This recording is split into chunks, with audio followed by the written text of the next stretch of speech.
ओम श्री साईनाथाय नमः। ओम श्री साईनाथाय नमः। ओम श्री साईनाथाय नमः। सभी साईं भक्तों को नमस्कार। कथा प्रारंभ करते हैं। पिछले भाग में आपको सुनाया था कि बाबा ध्यान में चले गए और गोवर्धन की बेटी सुनंदा, जो कि अपने घर आ रही थी, वो जंगल में भाग ली। बाबा का ध्यान में जाने का मतलब है किसी की मदद करके आना। बाबा पहुंच गए जंगल में।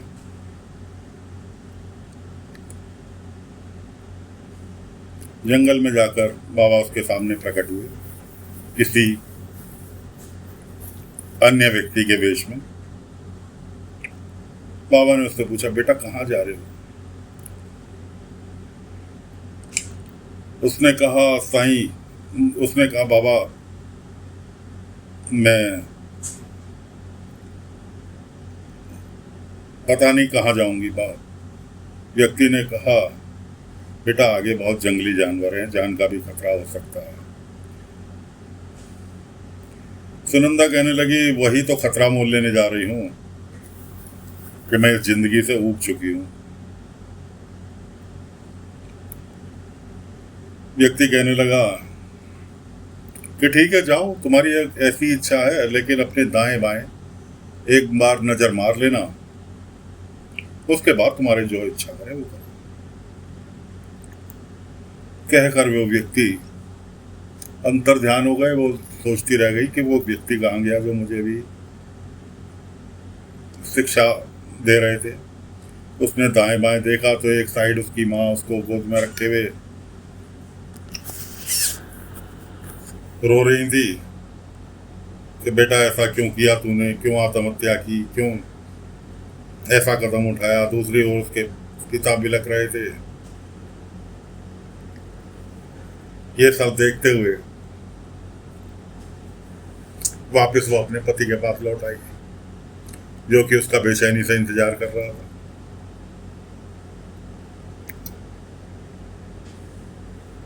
खैर बाबा ध्यान से लौट आए। बाबा को केवल इतना काम करना था कि उसको आत्महत्या करने से रोकना था।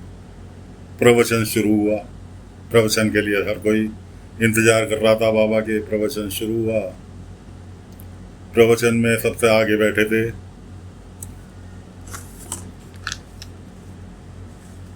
पल्लवी और हंसराज। प्रवचन के दौरान बाबा ने केशव से एक तराजू मंगाई। तराजू को हाथ में उठाकर कहने लगे, ये कोई बता सकता है ये क्या है? सब कहने लगे, साईं तराजू।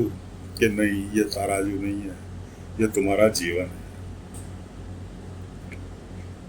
तराजू का बाबा ने कांटा जो मूठ पकड़ते हैं उसे हाथ में पकड़ रखा था। कहने लगे, पता है क्या है? कि नहीं साईं, ये स्तंभ वो है जो कि तुम्हारे जीवन को बराबर करता है। अगर कम ज्यादा हुआ तो जीवन डिस्टर्ब हो जाएगा, जीवन अव्यवस्थित हो जाएगा,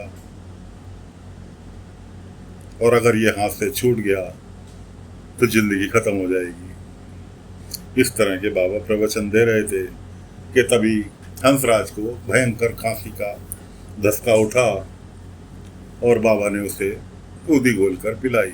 उसके बाद उसे फिर चेतावनी दी कि हंसराज, दही मत खाना, तुम्हारी सेहत के लिए नुकसानदायक है, दही मत खाना। ठीक है जी। रास्ते में प्रवचन से लौटते वक्त फिर एक दही की हांडी खरीद लाए हंसराज जी। रात को खाने में फिर दही खा लिया। अगले दिन के लिए पत्नी से कहा कि दही जमा दियो। प्रवचन के बाद बाबा फिर ध्यान मुद्रा में बैठ गए धोनी के पास, और उन्होंने देखा कि उनकी पत्नी जो थी देवकी, करे साईं मदद करो, कुछ तो मदद करो। कैसे रोकूं इन्हें, मेरी तो सुनते नहीं। इतने में बाईजमा खाना लेकर आई। साईं खाना खा लो। बाबा बाईजमा से कहने लगे, बाईजमा थोड़ी देर इंतजार कर लो, अभी खाता हूं। खैर बाबा ने वो मटकी गिरा दी, बिल्ली की पैदा की अपने शक्तियों से, और वो बिल्ली उनके घर में मटकी दही की गिरा गई। दही की मटकी गिरा गई। कोई बात नहीं कि कैसे गिरी, उसने कहा अब तो दूध भी नहीं है जमाने के लिए। पत्नी ने कहने लगा, ठीक है सवेरे मैं जल्दी उठ के दही ले आऊंगा, तब जमा देना। कोई बात नहीं। उधर अगले दिन गोवर्धन जी क्या भूमि पूजन था, क्योंकि वो अपने बेटे को कारोबार कराना चाह रहे थे, कराने जा रहे थे। जो उनके पास जोड़ी जगोड़ी रकम थी वो बेटे को सौंप दी थी कारोबार में लगाने के लिए। बाबा भी पहुंच गए, क्योंकि बाबा को स्पेशली नौता था, इसलिए बाबा भी पहुंच गए। बाबा गोवर्धन जी को शिक्षा दे रहे थे। गोवर्धन जी, आपने बहुत अच्छा काम किया, बेटी की भी शादी की, सब कुछ किया, लेकिन अब मैं ये चाहता हूँ अपने बेटे के साथ न्याय करना, सच्चा न्याय जो इसे कहते हैं वो करना। गोवर्धन कहने लगा कि साईं मैं तो तन मन धन से सब कुछ बेटे को के साथ हूँ इस वक्त, कि हाँ मैं तुम्हें फिर समझा रहा हूँ, बेटे के साथ न्याय करना। इतने में पता लगा कि जी वो बेटी सुनंदा और उसका जमाई दोनों जने पहुंच गए। वो भी जाके पूजा में बैठ गए। जमाई इससे मेल उससे मेल, झूठा प्यार दर्शाना उन्होंने चालू कर दिया। सभी गांव वालों से मिला और एक साइड को खड़ा हो गया और पत्नी को इशारा कर रहा, यानी सुनंदा को, कि अपने बाप से कह। हार के उसकी बेटी ने, सुनंदा ने अपने पिता से कहा, गोवर्धन जी से, कि पिताजी मुझे आपसे कुछ बात करनी है।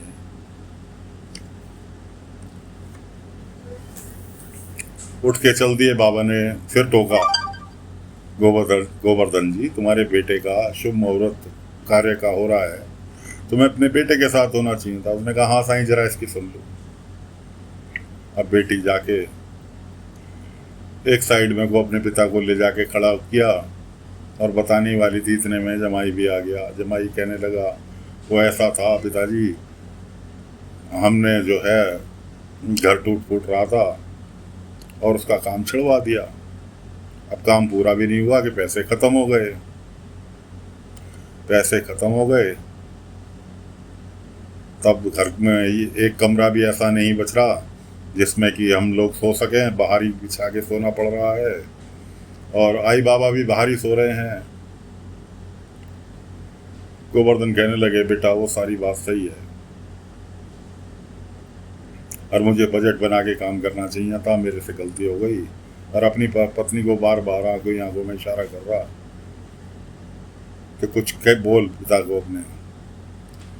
सुनंदा कहने लगी, पिताजी ये चाह रहे हैं कि कुछ मदद कर दो। गोवर्धन कहने लगे, भाई इस वक्त तो मैं तुम्हारी मदद नहीं कर पाऊंगा। क्यों? मेरे पास जो जोड़ा जंगोड़ा पैसा था वो मैंने गणेश, उनके बेटे का नाम था, गणेश को दे दिया, और उसका देखो भूमि पूजन चल रहा है, कारोबार के लिए ज़मीन खरीदनी है।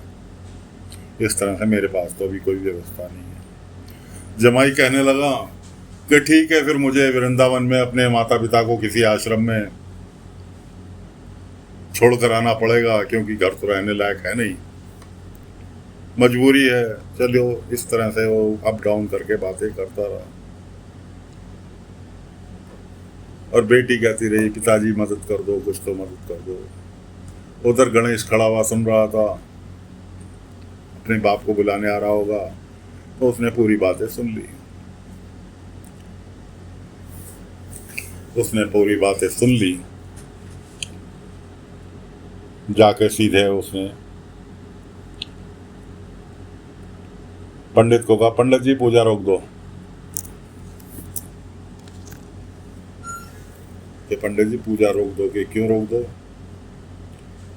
कि जी फिलहाल ये काम चालू अभी नहीं होगा। बाप कहने लगा क्यों बेटा?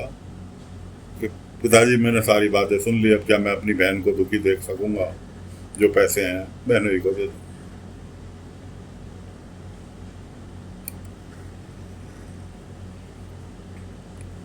बाबा वहीं खड़े थे।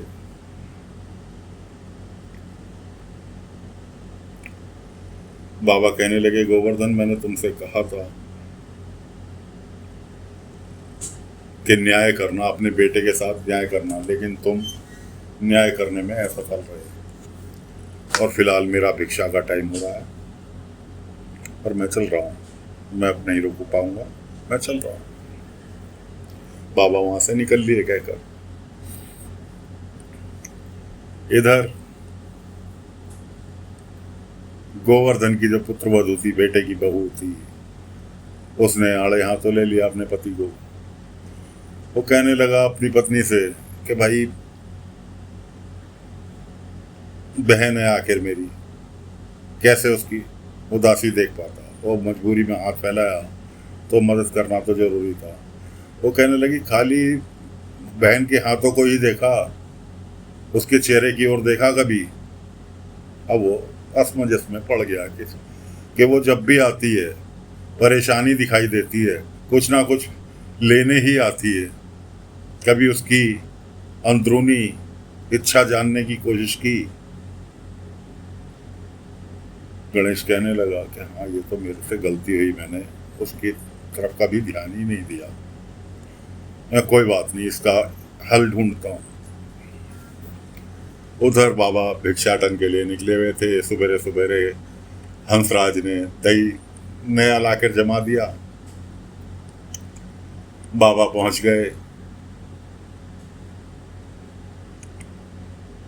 उसके घर भिक्षा के लिए। पत्नी नाच देने के लिए चली। बाबा ने कहा नहीं, नाच नहीं चाहिए,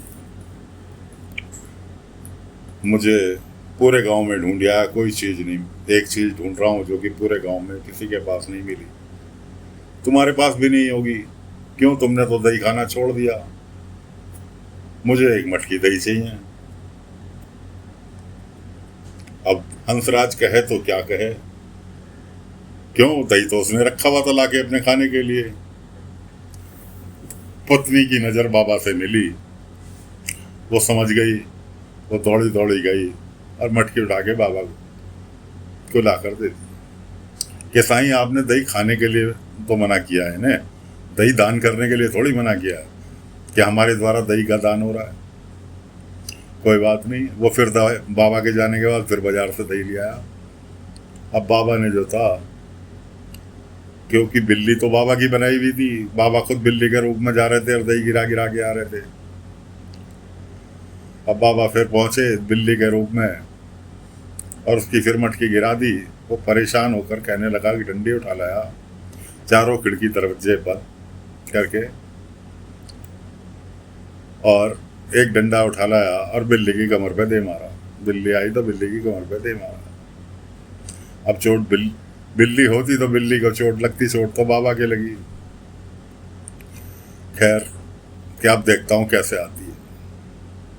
उसके बाद नया दही लाया रख के, और शाम को कि चलो प्रवचन में चल रहे हैं, उसके बाद आके खाऊंगा। अब चोट बाबा के लगी थी, बिल्ली, क्योंकि बिल्ली के रूप में तो बाबा थे, चोट तो बाबा को लगी। बाबा द्वारका माई में बैठे थे, प्रवचन के लिए सभी लोग आए हुए थे। कोई बाबा के लेप लगा रहा, कोई दबा रहा, कोई हवा जल रहा कि साईं को क्या हुआ। बाबा ने कहा मारते भी हो और उसके बाद पूछते हो कि साईं को क्या हुआ, कि क्या? साईं समझ नहीं आया। बाबा ने कहा बार बार तुम्हारी मदद करने के लिए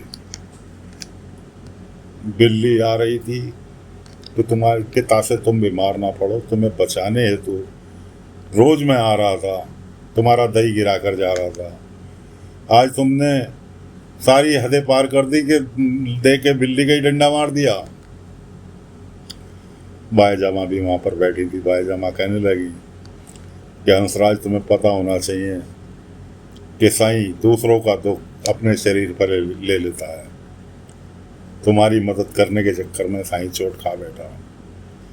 अब तो हंसराज को काटो तो घड़े पानी, लाखों घड़ों पानी हंसराज के सिर पे गिर गया कि साईं मुझे क्षमा कर दो, मुझे नहीं पता था कि बिल्ली के रूप में आप स्वयं वहाँ मौजूद हो, कि मैं भी तो ताजुब करूं कि मैंने सारे खिड़की दरवाजे बंद कर दिए, उसके बाद बिल्ली कहाँ से आ गई, कि साईं आपको तो किसी दरवाजे की ज़रूरत ही नहीं है। इस तरह से बाबा के पैरों में गिर गया, क्षमा याचना करने लगा, साईं आज के बाद ज़िंदगी में कभी दही नहीं खाऊंगा, क्षमा कर दो साईं, क्षमा कर दो।